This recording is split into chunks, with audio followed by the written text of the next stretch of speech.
uplifting. Yeah. So The Hunt for the Wilder People is our last film of this series, and we chose it because it's uplifting, it's fun, it's got that kind of heartwarming touch that the director Taika Waititi is known for. But I also think, in a lot of the programs we've done this year, we've tried to kind of give some insight to maybe a niche element of filmmaking, whether it's Korean thrillers or it's wuxia film out of Taiwan and China. And today it's partly, we're going to talk about the film just as it is, but it's partly also like, how does an independent filmmaker become a big budget director? Because this is a trend that's occurring quite a bit recently. And I want to kind of break down what I think is a really great example of kind of what you might call a calling card film. And I think Hunt for the Wilderpeople is definitely that. Taika Waititi has been making films for quite a long time. A couple other films that he made, What We Do in the Shadows comes to mind, sort of like a mockumentary about vampires. But Hunt for the Wilderpeople 2016 is, I think, so the one that really put him on the map. And we'll talk about why that is. Theoretically, right, the film is pretty simple. It's a film about a young boy who is been bouncing around foster care in New Zealand, and he finally lands with a really fantastic woman who's willing to see him for who he is, as a wonderful little human being, and also her kind of at first really kind of gritty and grumbly husband, Heck, who then befriends the young boy, and they have a fantastic relationship. They have hijinks, they have adventures, and as the film goes on, they form a really close bond. And so it's sort of, the kind of story that you've probably seen elsewhere, but I think there's some interesting hallmarks of Taika Waititi's filmmaking and some really key scenes in this film that kind of raise this movie to a different level, and obviously is something that Taika Waititi was able to create, both because it's a great film, but also as a way to kind of show, I'm ready for a different kind of filmmaking. I just point this out because, right, so he goes on to direct Thor 3, Thor Ragnarok. He also directed the series season finale of Mandalorian season 1. If you've seen that show, he did the last episode of the first season. And so he's kind of made this jump from independent New Zealand films to big budget Marvel and Disney properties with, some of the hallmarks that we're going to be talking about: humor, character depth, sort of niche, interesting details, and also involving himself. He plays the robot in Mandalorian. He does a voice of an alien in Thor 3, and also he has a small role in Hunt for the Wilderpeople, as we'll talk about. So not exactly like Hitchcock. He's not like doing that kind of cameo thing, but there are some elements that really kind of set him up for success. Also note, right, so this is a trend, The Kings of Summer, directed by Jordan Roberts. Then goes on to do King Kong Skull Island. Like The Kings of Summer was made for like nothing in the United States, and then his second film is this King Kong film. We also see this with Anna Boden and Ryan Fleck, who, they did Half Nelson, this kind of gritty film about a school teacher who's got a drug addiction problem. There's, I don't know, Anthony Mackie, he does play Falcon in the Marvel universe, but this was long before then. They kind of do these independent films, and they end up making Captain Marvel. Probably the best example of this is Ryan Coogler, who films Creed, sort of, a smart reinvention of the Rocky franchise, but, again, made for nothing. And then he goes on to make Black Panther. And so what kind of helps us understand, what do we look for if a director, an independent director, can make that jump? And, I was also talking to someone, just as a side point, a former student of mine, Malama Sokoni, who, used to go to high school, and now he works for Universal. What is this? And we were kind of thinking through, it's partly because if you're an independent director of Creed or of Half Nelson or of The Kings of Summer, you're probably pretty good at what are you really good at? You're good at getting great performances out of folks. Because you don't have a high budget, you don't have a CGI budget, you don't have all those production assistants. What are you really doing is you're working with actors. That's your special effects, right? Making actors really work. And that is the hallmark. We have terrific performances in Black Panther, King Kong even. I recognize not the best reviewed film, but some really terrific performances there. Also by Marvel alums like Brie Larson, Tom Hiddleston. Of course, Black Panther's cast is incredible. And Taika Waititi is the same way. As we'll see, Taika Waititi works with often New Zealand performers, and really gets some interesting nuanced performances. But there are also some scenes that even on a smaller budget, you can pull off, that using camera design and using interesting mise-en-scène design, the way a shot looks, will show that you're a director who can take that big leap. And you also see it with those 3 directors I just mentioned. So one thing to consider with Taika Waititi is both great shot composition here. We've been talking about the rule of thirds throughout this year. We have this sequence where you have kind of the tools and the wood over to the left, Heck over to the right, and sort of just weeds over here. It's a nice rule of thirds shot. We've got that bright yellow coat as well, but also it has, for Taika Waititi, much like, frankly, Nikki Caro, who did Whale Rider, right? We talked about her film earlier. He really understands, even though his films are whimsical and more fantasy-led, the details, the rugged details of New Zealand. Sometimes, evocative shots like this is early when Ricky has arrived and he's having his first dinner. So this ominous quality. But again, even in this gloomy backdrop, we can see all these small items that harken to the outback, or as they call it, the bush. This almost kind of reminds me a bit of like a Wes Anderson shot that's straight down to the Ricky birthday cake. But even as you kind of look at it, right, we can see the lettering, stainless steel, grapefruit. What is this? Knives. Okay, very good. So they're using a grapefruit knife to cut the cake. I just realized that now. I just love how sort of this knife is sitting here, this huge knife for cutting the cake. So these whimsical bits. This is from his foster mother's sort of keyboard, these little animals stuffed in there, but also this beautiful shot of a cat to kind of show who she was. If you've seen the film, she does pass in the first 20 minutes. There's sort of a melancholy quality to understanding who she is. A shot like this, right, with a dynamic focus, we have one, the middle ground is in focus, the near ground is out of focus, the background's out of focus. So nice dynamic focus compositions also show Taika Waititi's skill. And then some interesting little still lives. These are often used in very quick montages. He's very good at that. So I had to sort of grab a couple quick ones, but also laughter, right? She's sort of talking about these are the things. When Ricky first moves in, she's like, you got your clock, you got your night reading, you got this knife in case you have to attack something in your sleep. He's also very good at sort of finding not just the niche and the funny, but also the unique, sometimes in nature. Again, coming from his New Zealand background, lots of New Zealand filmmakers often kind of using the space without necessarily any kind of mystical quality, but from the 1970s up to the 2020s, New Zealand filmmakers often using nature really well. And we see that here with this one dead tree sort of peeking out.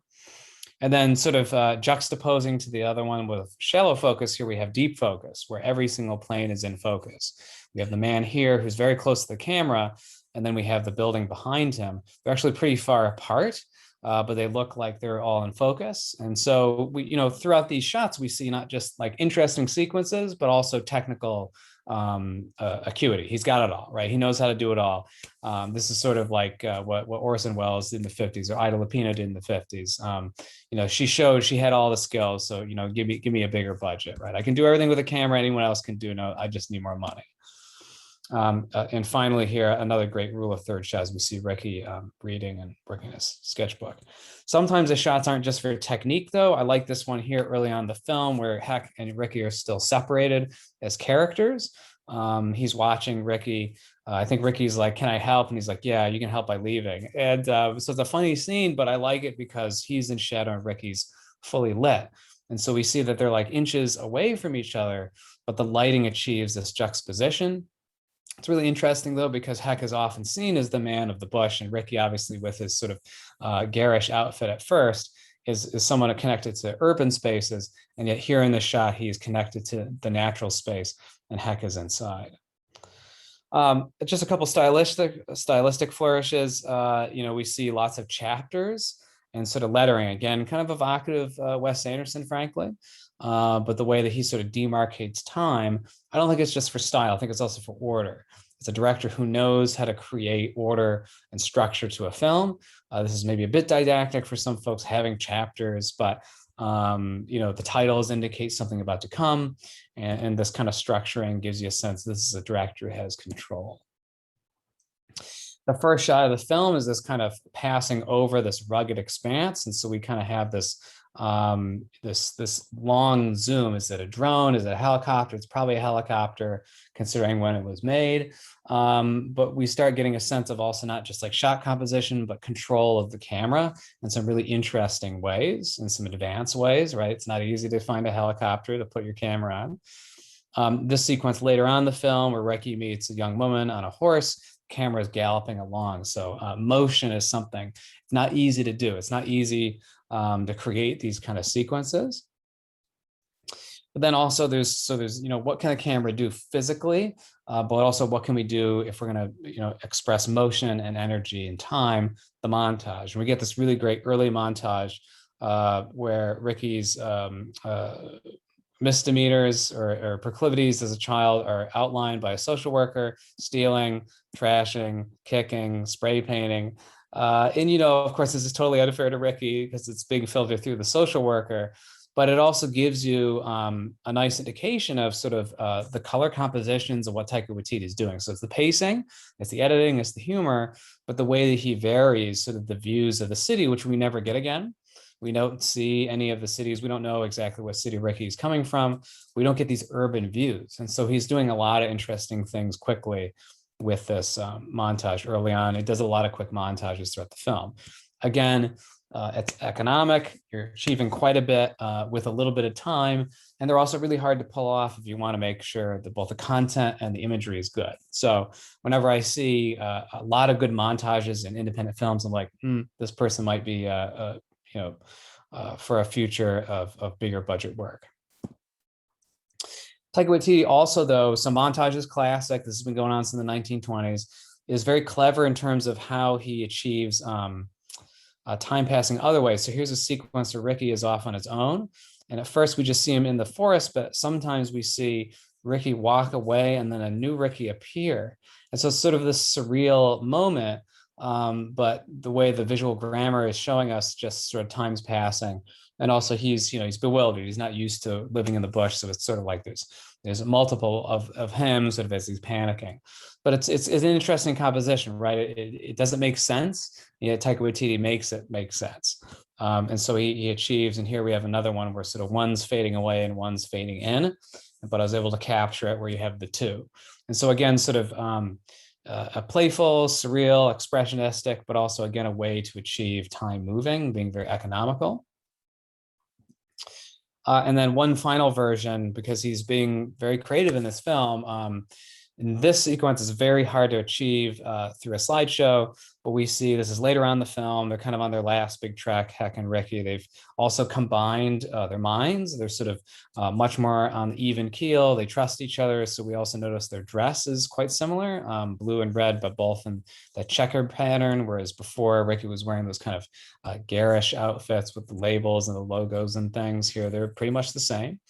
But Taika Waititi kind of mimics a camera turning. And so imagine a camera's turning clockwise. And so we turn from this to seeing them close. And you can see there's Ricky and there's Ricky again. So he's mirroring that technique to now the people that are pursuing him, because as the film goes on, Ricky and Heck have to run away because now that Heck's wife passed, they feel as though they have to take Ricky back. Ricky doesn't want to go back into foster care. There's implications. There's abuse in the foster care system, which we know is the case in the United States. So that dark edge. So Heck says, we're going to run away, and we're going to run away from the government. So by this point later in the film, we're sort of spinning the camera. We've seen Ricky to now we see their dog, but then we see the police. All right. Just imagine the camera keeps spinning. So it's an impossible shot. At some point, you would have just spun 360 degrees. You would have been finished. But so this endless spin to kind of show the connectiveness of all of our characters, including the police officers and the social workers who are chasing them, as well as some vigilante hunters that have been enlisted. And then we see also this guy still snacking away in the spinning shot, right? I don't think I've ever seen anything quite like that, frankly. I've seen a lot of montages. I've seen that kind of impressionistic, the same character twice in the same shot. This sort of spin thing, this sort of way to spin time is really creative. It's Taika Waititi doing his thing. But again, it's sort of like I can do things with film for very little that achieve a great effect. Maybe hire me, Marvel. But of course, there's two other scenes that really come to mind. So like classic calling card sequences. Right when they run away, we see this beautiful montage to Nina Simone's Sinner Man song, also a song used in a montage in Harriet, which came out a couple of years ago.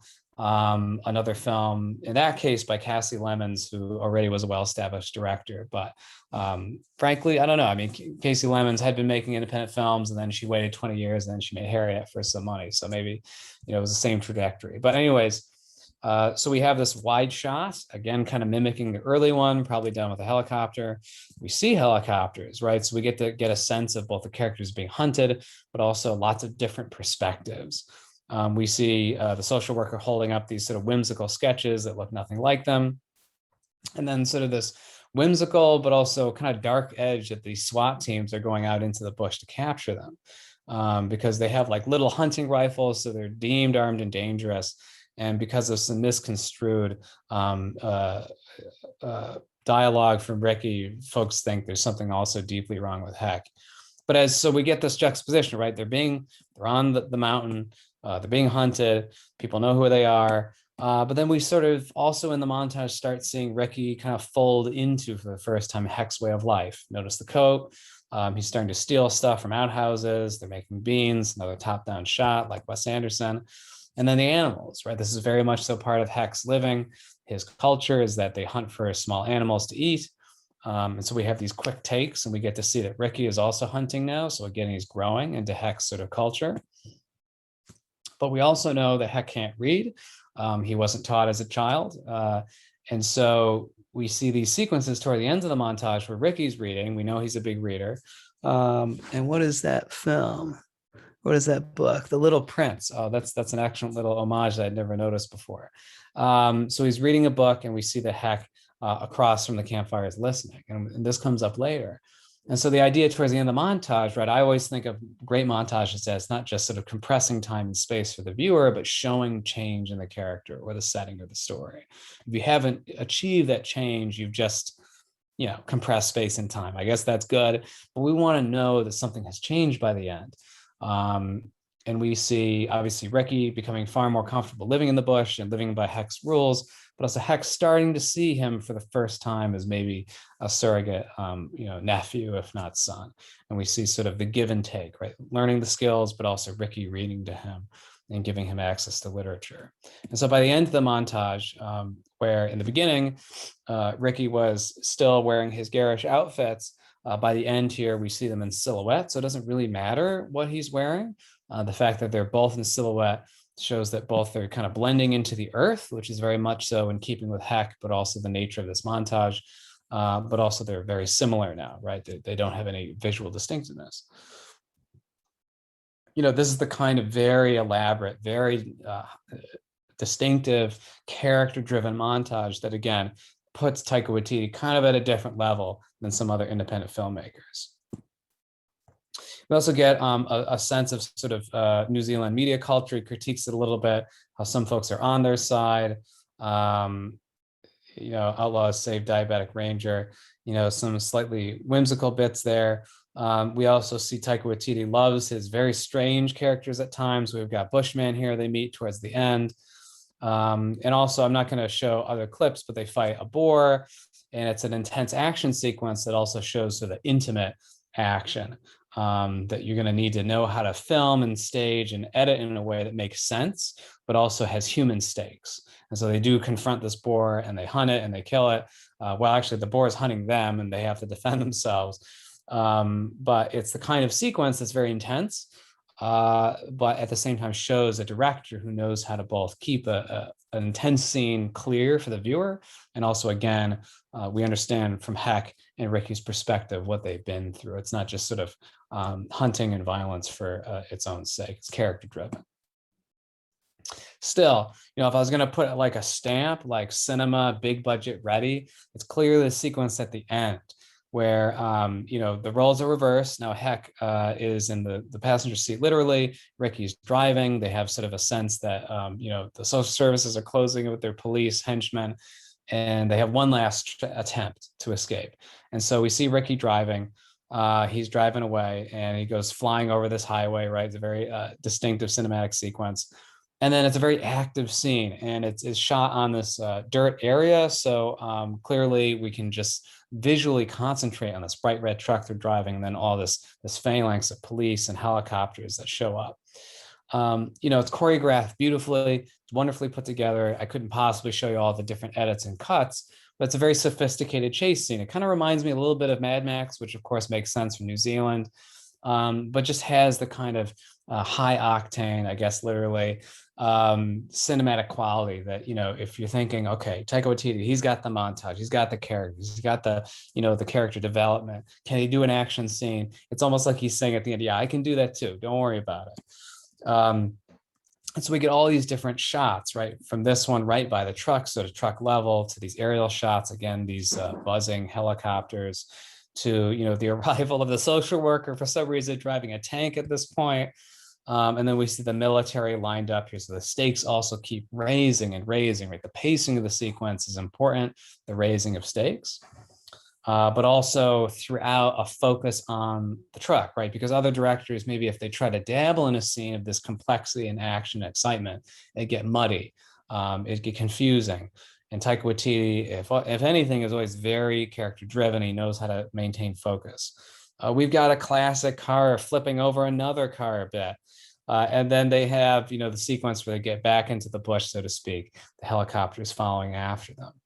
So it's a great sequence, and definitely kind of shows you that's not something, right? A lot of the stuff, Heck and Ricky in the bush, that could just be Taika Waititi and a couple production assistants following them. This takes a large arrangement. There's no way it could just be like Taika Waititi and a couple people to pull this off. It would have to be a production of hundreds of people to make this happen. So again, it's kind of showing it's not just a great scene. We love it. Ricky's taking control.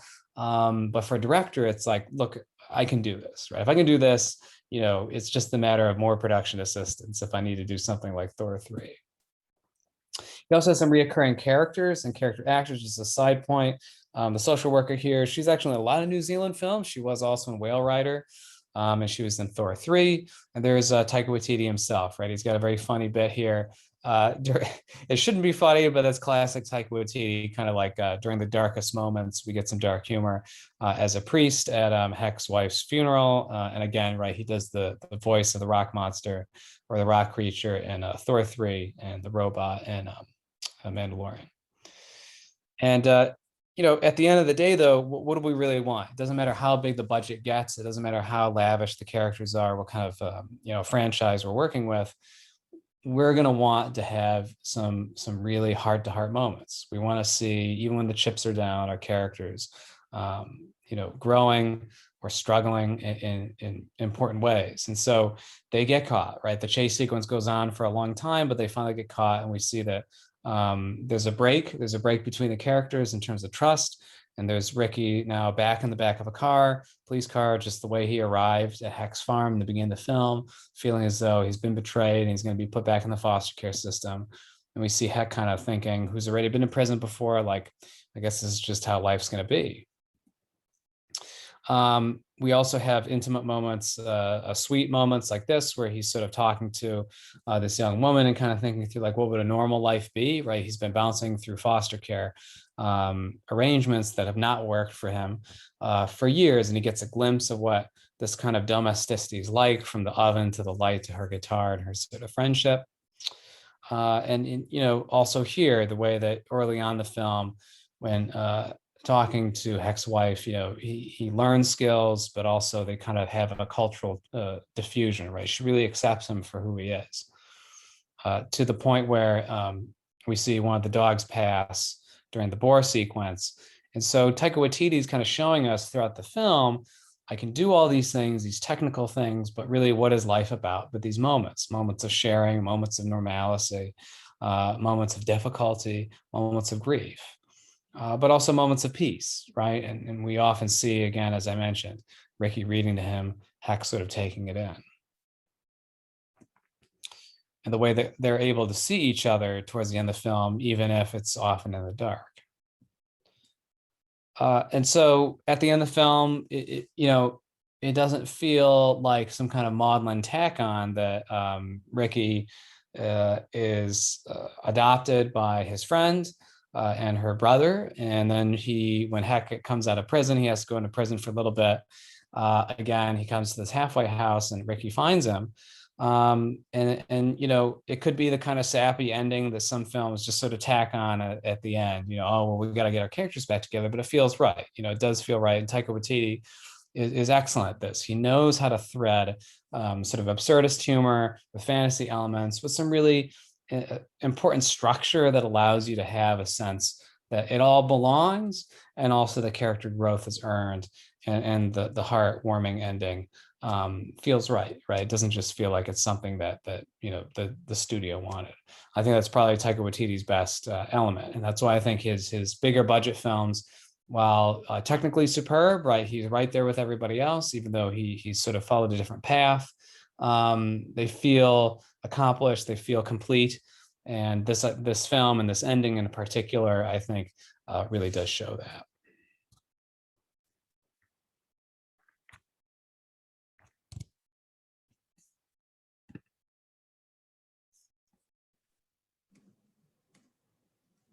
All right, wonderful. Thank you, Michael. Another excellent walk through a cinematic masterpiece. And so I invite all of our friends, if you have any questions or comments you'd like to share, now would be the time. Yeah, who has seen Hunt for the Wilderpeople? What do you think about this film? Yeah, Janet, what do you think about the movie? Well, it has a very distinctive New Zealand flavor to it. Mm-hmm. If you know New Zealand, and I've met some people from New Zealand, they have this very relaxed sense of humor, and it's almost like it's not there, and then it dawns on you that, oh my God, that's funny, and so that's inherent in who these people are, but also the landscape is very important to them.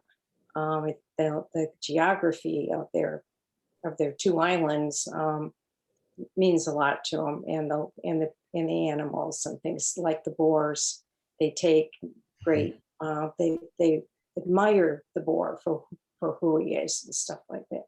So I thought it's just so appealing to watch this movie. I've seen it 3 times now. So Sam Neill is super. Right.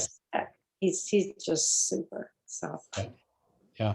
Nancy, have you seen Hunt for the Wilderpeople? I did. I watched it this morning. I got it out of the library. Thank goodness you reminded us this week. Absolutely. Great job, Alex. It was good. I loved it again. It seems like everything you pick, I just love. It reminded me a lot of Whale Rider, just the relationships. Yeah. Yes. Yeah. And God, what a great little actor that kid is. But there were just so many moments where like I was laughing, my sides were splitting, like when she killed that boar in front of him. And then they go from that to the birthday party singing that song. And Sam Neill is just sitting there like, what is going on? It was just so funny. So good. But, yeah, it was just surprising, just, the depth of the relationship and the growth of the relationship, and beautiful, set again, scenery again. Oh, it's gorgeous. Gorgeous landscape. Really, and something else I never would have seen except for, Alec and Mike. I mean, never heard of this movie. It was so good. Yeah. Very good, Mike. Excellent choice then. I love that. Foundational is sort of what we're watching today, right? I don't think, Marvel would be the same without Taika Waititi. I mean, I think he's really left an imprint there. And I love that scene too, Nancy, because also I think the juxtaposition, it's really tricky to pull off. It could be sort of weird and silly and sort of like, oh, it's a director just kind of jerking us around, but it feels right that she, the mother did have this kind of love of the hunt, but also then she would be able to create this wonderful little song for Ricky Bobby, whereas Heck doesn't really have that element to him, right? You know what else I liked was the theme of the haiku, like through the whole entire movie, and then for Heck to write one for Ricky, it was just so poignant, Absolutely. Yeah, wonderfully said. Cecilia, have you seen Hunt for the Wilder People? No, Oh, you Yeah. got to see it. But now you're going to go see it. I think it's going to inform also your beautiful cards. You have such an aesthetic already. This film may affect it a little bit. Um, it's on Tubi for free. Just something to consider. Yeah, I know. Gretchen, have you seen it? Yes, I have. I watched it a few months ago for the first time. I also watched his other film, Boy, at the Mm. same time because I watched them for a film course like assignment. And yeah, I love Taika Waititi's comedy. And I agree kind of with like when Janet was saying kind of like he has that like subdued sense of humor that's like it's very absurd, but it's like in a deadpan way. So it kind of has that contrast. And I think that kind of humor and then mixing it with drama that like because you have that contrast, it makes both of them seem uh like more heavier than if it was just one or the other. Mhm. Um Mhm. but yeah, and I just really love this film. And I like that you also brought up kind of the similarity sometimes with Wes Anderson, because I definitely got that kind of feeling sometimes too. Like I can kind of see the two of them being very similar, even in just kind of that tone, that humor. Yeah, they'd be great friends. You could see them being great friends. Yeah. Absolutely. And I think Wes Anderson, he's about 10 to 15 years before. So likely, we just have these generations now coming up. I mean, Anderson's still making movies. He's been around a long time. We feel as though he's very of the moment because Isle of Dogs just came out, but Bottle Rocket, Rushmore, they came out a long time ago. So I think we're starting to see some of our really pronounced, distinctive filmmakers who kind of really launched the polished independent movement that we start seeing these kind of films in 2000. Well, it's 20 years later from that time period. So yeah. Diane, have you seen Hunt for the Wilder People? I did, and I enjoyed it very much. It was a excellent climactic choice of film for us. I think we needed to be away from captions. And some of Sure. Yeah, of weird course. things. I was struck also by the connection with the Wes Anderson idea and the feel to the movie. And I found it interesting, the role of the women. You've got a very motherly, accepting, open-hearted, understanding woman who takes the boy in and just, okay, he runs away, so fine. And she just, invites him back and no biggie, just okay, now come on back. And then of course, Heck is the opposite. It's like they have to prove to each other that they're worthy of being, respected of each other. And I very much like the whole literature thing when the boy gives his haikus. I used to teach haikus and get kids to write them, and maggots, they're just hilarious, but also, it says something about what's going on inside. So Absolutely. the reading and the literature and the books and, he's the troublemaker, but yet deep down inside, there's that human being, both he and Heck waiting to come out. So I thought it was very, very well done. Well, as I think Heck said at one point, oh, well, she's taken you and me in because we're lost souls. Yeah. And she's got to help us.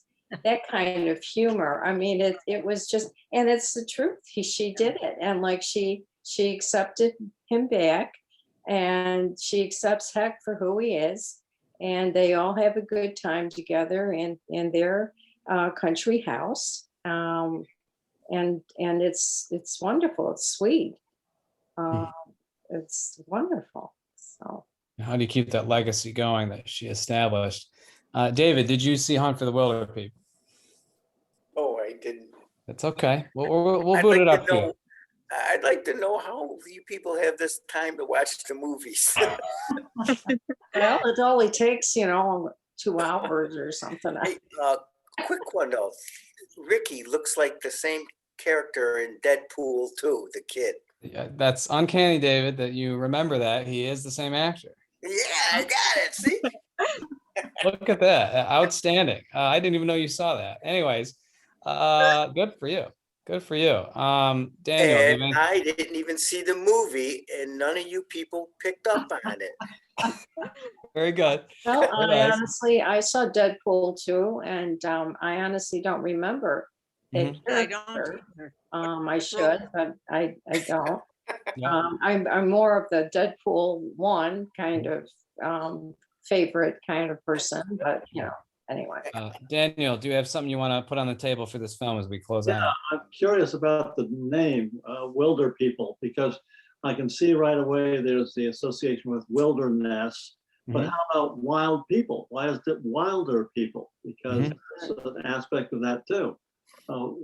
Which is the correct pronunciation? I don't know. I think it might be something particular to the culture they're evoking, but I don't know. Yeah, wilderness or wild people. It could be the wilder people or wilder people. Sort of a whimsical touch, YC to put in there. They're Yeah. not Well, they're wild. living out in the wild. Well, they're in the wilderness. They were comparing it to the wildebeests, correct? Yeah, that's what I'm thinking. Interesting. The migration of the wildebeest. Yeah, Maybe. they're out there. Very nice, Nancy. Great. I mean, almost as good as that Deadpool 2 catch, but the wildebeest reference is, I think you're right on in terms of the movement. in I'm terms of gonna the have to see animal. Deadpool too and Yeah. see his character. And if I can add something, I'm glad Yes. Nancy also has the theory of three in her composition there, Oh, Okay. right? She's at one side, the plants at the Oh, other. yeah, look at I that. agree. oh, that's right. Oh, you I planned it. I did it said on it just right. And the jade plant is a very elegant choice there. Absolutely. Very Uh, classic. So folks, I think we'll leave it there. This has been a wonderful conversation. I would recommend if you can tolerate it. I finally had my first film in a theater last weekend, put my mask on, went to Auburn Movieplex. A Quiet Place 2 by John Krasinski. Quiet Place 1 is his first film. He's just a really accomplished filmmaker, sort of like a new Spielberg with a little bit more heart in some ways, a little bit more activity for women actresses and women roles in his film. So Quiet Place 2, I just saw. I think it's really fantastic. So if you're looking for something contemporary, but you can handle some scary stuff, I recommend his work quite a bit. And of course, I saw from Nancy's Facebook feed, the Koreeda stack. As always, if you can see Hirokazu Koreeda films, I've enjoyed watching and talking with you about all these things, but it doesn't get much better than Koreeda. What do you think, Nancy? I know you just watched them. Yeah, one is better than the other. I still have two left to watch. Yeah, it's hard to say with him. Which one was the best? I think it's hard to say between like Father Like Son or Our Little Sisters. Oh, I was just gonna say those two. You're right. I really enjoyed both of those. Really incredible. Somebody else I never would have found out about. So thank you. You're right. There you go. All right, folks, keep watching the movies. Keep thinking about the movies. That's the next important step. And if something else comes up, if Alex and I cook up a little something more, we'll make sure everybody's on the mailing list. All right. Sure will. Happy birthday. Thank you. Thanks, everybody. Thank you all for being with us. All right, thank you, Cecilia, for popping in. That's great. Thank you, Nancy. Thank you, Gretchen. Bye-bye. Thank you, David, stalwart fan. Thank you, Diane. All right, everybody. Yeah. Thanks, Mom and Dad, as always. You're always welcome in Penyan, everybody. That's right. Come to bed, yeah. Have a good summer there, Alex. Thanks, right. you too. Have a I'm sure good we'll see each other wonderful soon. library. Thanks, Gretchen. Yes. Okay, bye. See you, Bye. everybody. Bye-bye. See you, everybody.